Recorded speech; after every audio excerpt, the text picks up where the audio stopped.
You're listening to the Author Stories Podcast,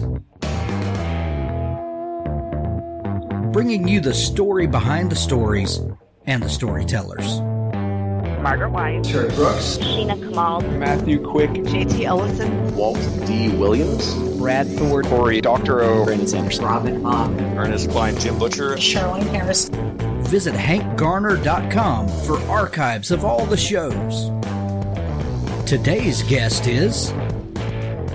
Well, thanks for joining me again for the Author Stories Podcast, where I bring you the story behind the stories and the storytellers. Today, I am super excited to have one of my all-time favorite authors who I've been privileged to get to catch up with every summer for the last few years. And today, we're talking about Karin Slaughter's brand new book, Girl Forgotten. I love this book so much. Karin, welcome back to the show. Thank you. It's great to be here. Karin, I have a question that I've been asking people a lot lately, and I wanted to pitch it over to you. Is there a piece of writing advice that you received maybe early in your career that was such gold that it comes back to you often, or maybe it was so terrible that you just laugh every time you think about it? Does a piece of advice like that stick out to you? Well, I mean, the good advice I got, like the first was from my ninth grade English teacher, who was a wonderful woman, and she mentored me, and she was the first person who said, "You're good, but you could be better." And her advice to me in ninth grade was, stop killing everyone in your stories. You might want to write a sequel, or you can't have unrelenting darkness. And she's right about that, so it's good to have a good balance. But I think the best advice I got, just period, about being a writer is write. That's the hardest part, is sitting your butt down in the chair every day and trying to figure it out and not being precious about it. If you want to be a writer, just sit down and start writing. Yeah, what's the old saying? Butt in chair, hand on keyboard. I think there's some clever abbreviation for it, but it really does come down to that, doesn't it? It does, absolutely.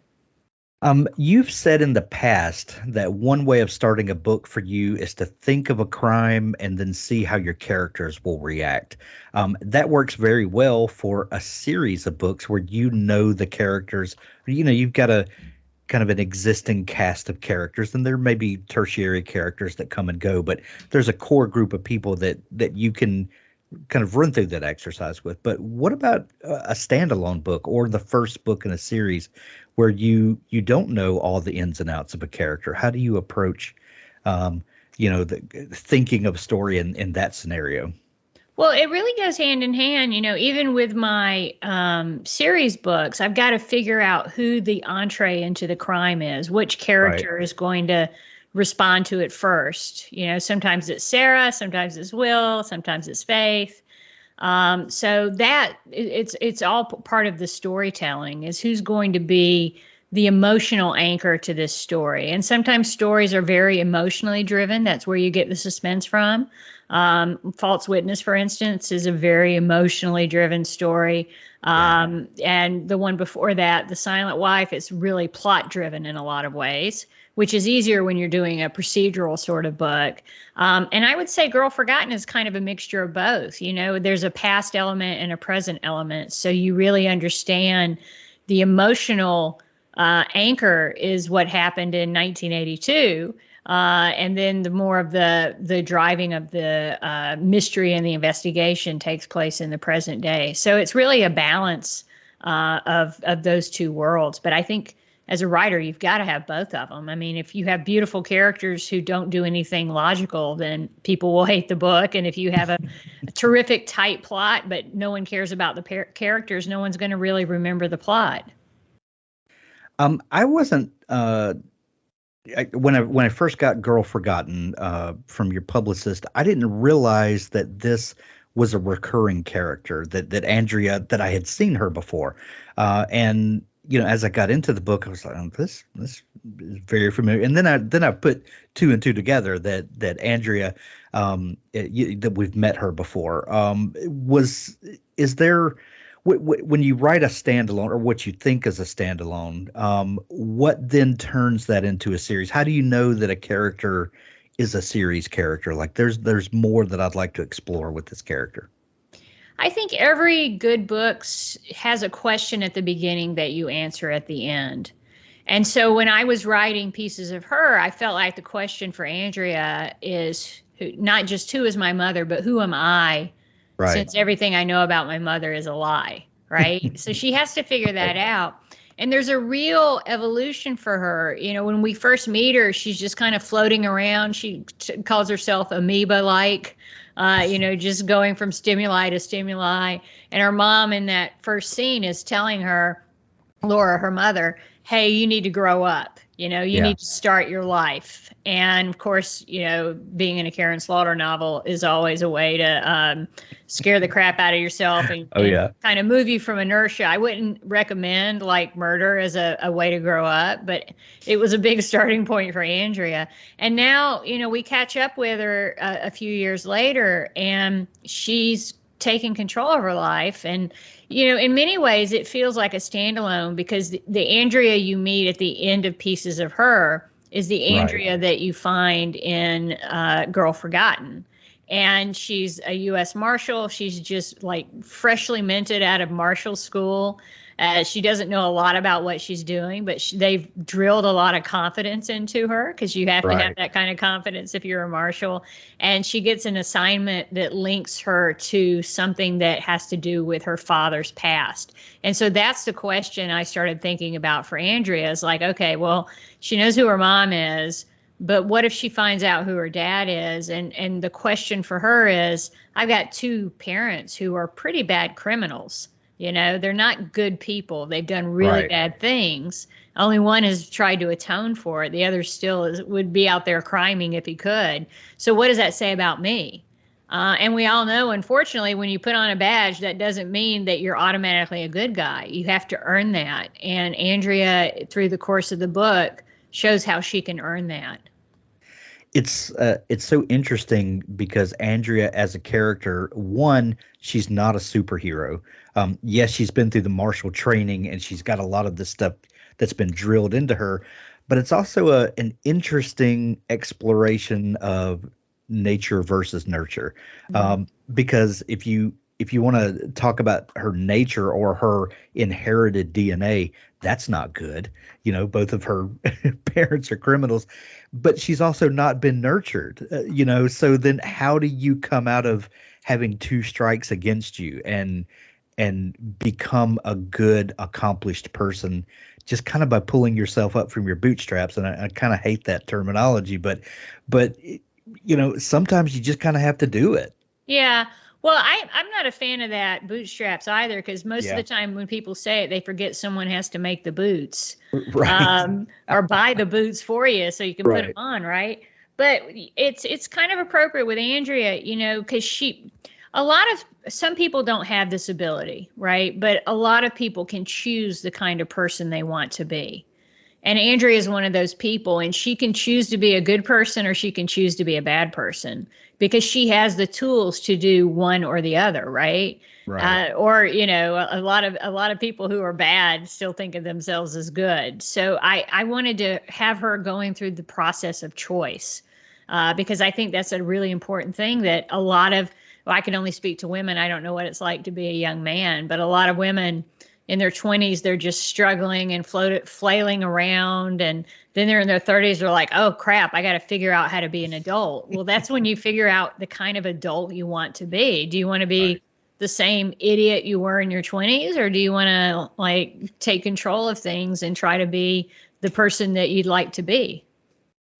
When you started thinking about this book, did you know this was going to be an Andrea book in the beginning, or did you have a scenario in mind and wonder, is this a book for Will? Is this a book, for another series? Or, oh, the Andrea's over here, maybe I could drop her into this? Well, it kind of knew immediately. I do a lot of thinking about the story. So by the time I sit down and write a chapter, I've mulled it over in my brain 1,000 times.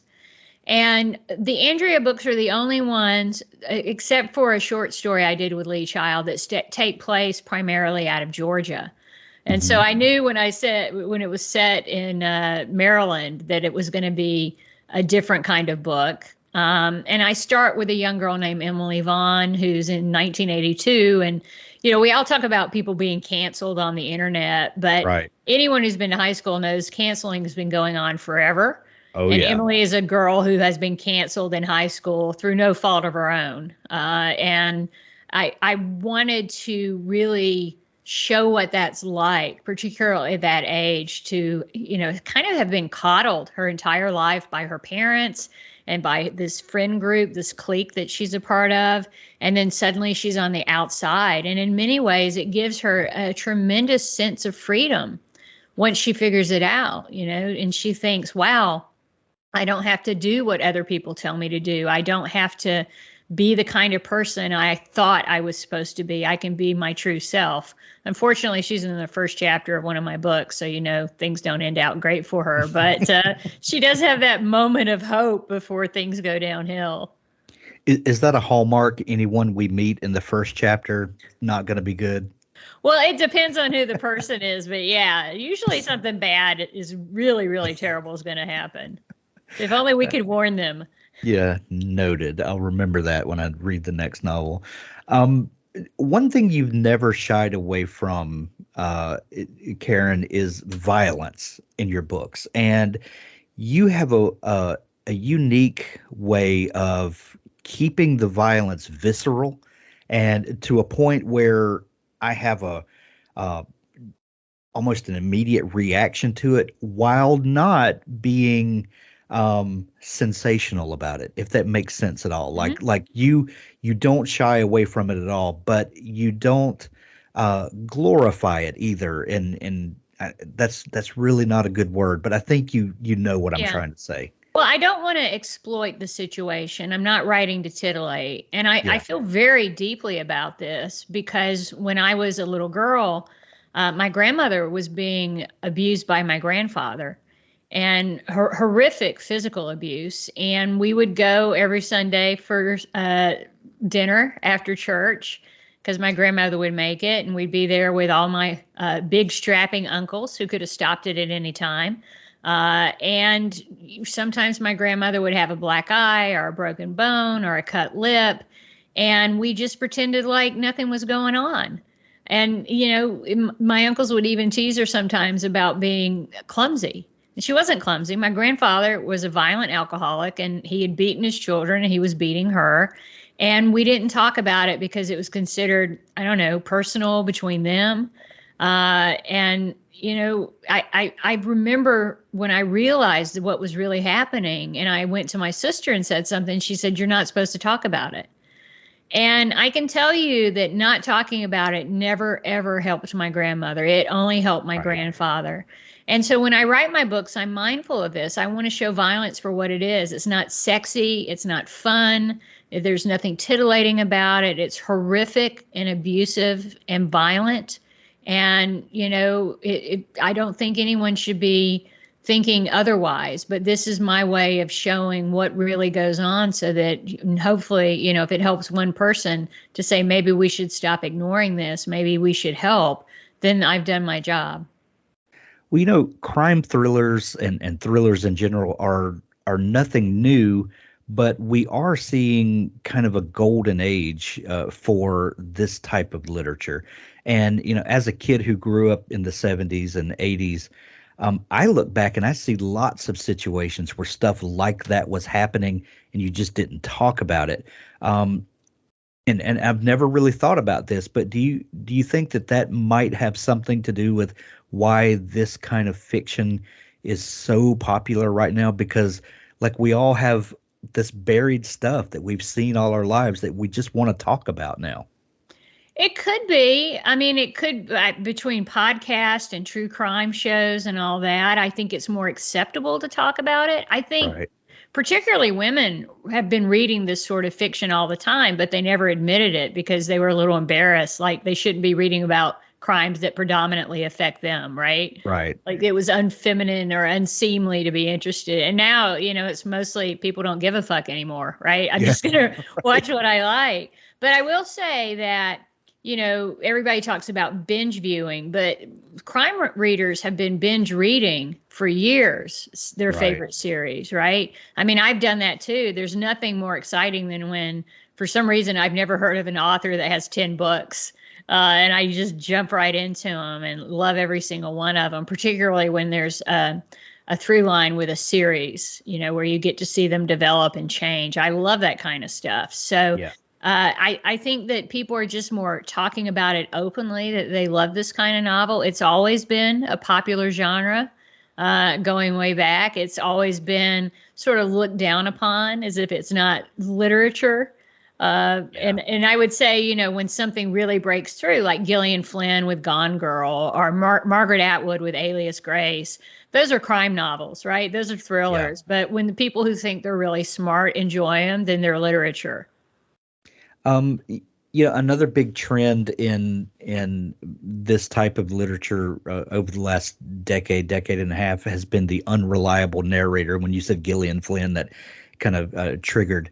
That is, was that a flash in the pan? There are only so many times that you can misdirect a reader in that way, or is that something that crime writers have always done? Just maybe that got the focus. I guess that my question really is, how do you use that and keep it fresh without people going, I saw that coming because Gillian Flynn did that, and now everybody's got to rip off Gillian Flynn. Well, the thing about it is she did it really well. Right. And she hit, I think a lot of women just live with a certain amount of low-level anger about the shit they have to put up with every single day. Right. And Gillian tapped into that, which is hilarious because her husband is a wonderful man, right? I mean, he's a great father, very supportive, and she's writing about this awful, horrible human being. Right. And I think for a lot of women, it tapped into that. It tapped into the anger about maybe some differentials in their marriages or their relationships they weren't quite happy with. And so I think that was part of it. But unreliable narrators have been around forever. I mean, Poe did it. I did it with my first Will Trent novel, Triptych, where you're following a guy and you think he's the good guy, and then there's a shocking thing that happens. So, I mean, I think if you do it really well, you can do it as often as possible. It's the people who do it badly who should maybe re-examine their choices in narration. And the people that do it badly get all the focus for some crazy reason. Yeah. Well, the squeaky wheel, right? Right. In Girl Forgotten, you employ a dual timeline. We've got the present day, and then we've got the 80s. When you're writing thrillers, especially, you're doing your best to keep the reader turning pages, finding what's coming next, and there are lots of different things that you can employ to kind of let the reader off the hook for a minute, let them emotionally disengage, so that when you hit those high points again, they have impact. Because if you just keep people's adrenaline pegged out all the time, then there's no impact to anything. Does a dual timeline offer that, like in the same way that, using levity in a scene, making a humorous remark that allows us to laugh for a minute? Does switching perspectives kind of serve the same purpose? Well, yes and no. I mean, so what happens in every chapter is there's a build up to crescendo, right? Right. And so in a lot of ways, it's more difficult to do the alternating timelines because in each one, you have to build a very different crescendo, but then together they have to harmonize, right? Right. And you have to make sure that, and I'll use the characters in this novel as a for instance, the Emily part, when they're reading the Emily part, they're not just kind of like snoring through it and waiting to get to the Andrea part. And in the Andrea part, it's the same way. Each side of the story needs to stand alone. Like if you took all the Andrea parts out and just read the Emily parts, it would be a novella that made sense, that had plot, character, action, all of those elements, right? And then if you did the same with Andrea, it would work as well. And it's really important to give attention to both of those things. I think a lot of authors might be more interested in one storyline than the other, and maybe they kind of phone in that second one. And you really have to kind of double up the amount of work you're doing to make sure each side is equal, and so that when you read the Emily part and then the next you're into the Andrea part, like the first paragraph, you're like, oh, I want to know what happens to Emily. But then you're so into Andrea, and it keeps doing that, kind of working like a slinky. Speaking of Emily, where did she come from? How did that storyline come about? It's hard to say where my stories come from, and I'm sure there's some influence from when I was growing up. I mean, Emily would be older than me. In 1982, I was not a 17, 18-year-old girl. Right. But, I did go to a school where we had several girls who got pregnant, and all but one of them completely disappeared. We never saw them again. One girl did come back a year later. She was allowed to come back to school. It was a big thing. And she was completely ostracized. I mean, I was friends with her because I was just very weird. So, I was desperate for friends. And to be fair, she was such a nice girl, right? Just a really solid kind of human being who was doing what everybody else was doing, but she got caught, right? Right. And no one ostracized the guy. They didn't want to ruin his life, but she was expendable and, raising this baby along with her family. So that was something that I think I had in the back of my mind when I was creating Emily. What's that like? Because what happened to those girls who disappeared? I mean, there were all kinds of stories about teenage pregnancy, and it was a national epidemic and blah, blah, blah. And, so I thought of that when I was writing her, and what's her story going to be like?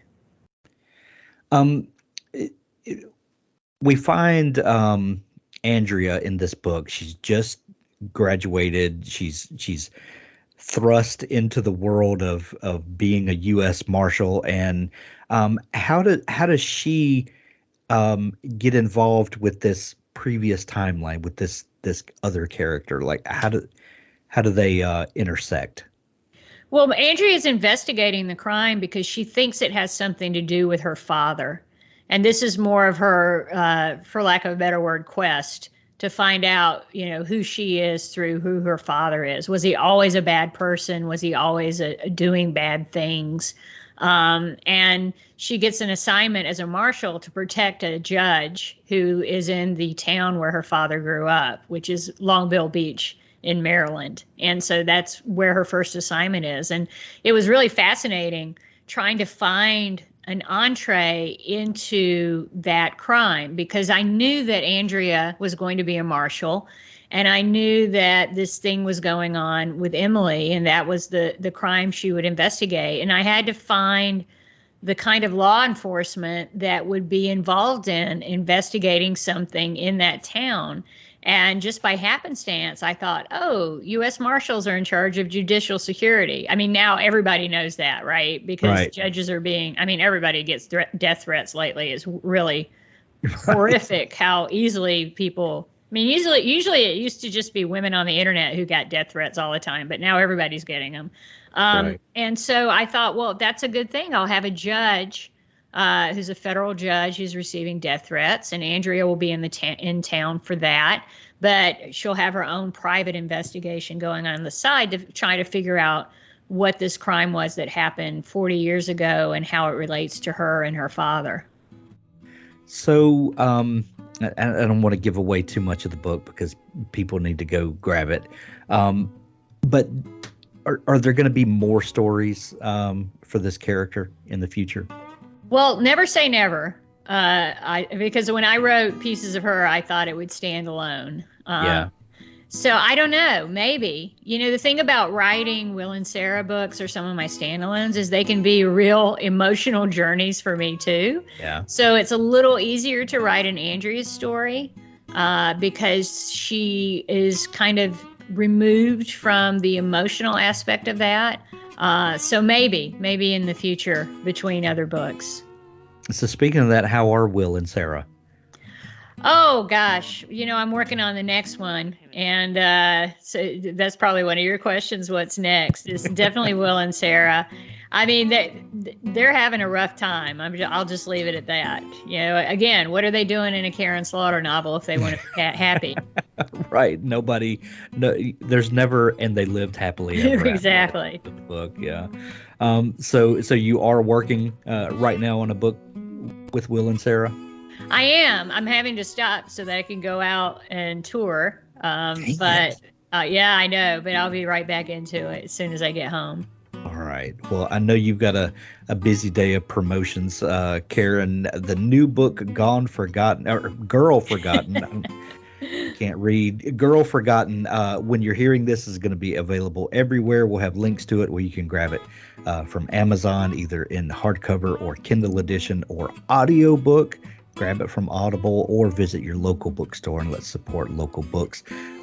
Karin, always a pleasure to catch up. Thanks for stopping back by. Thank you.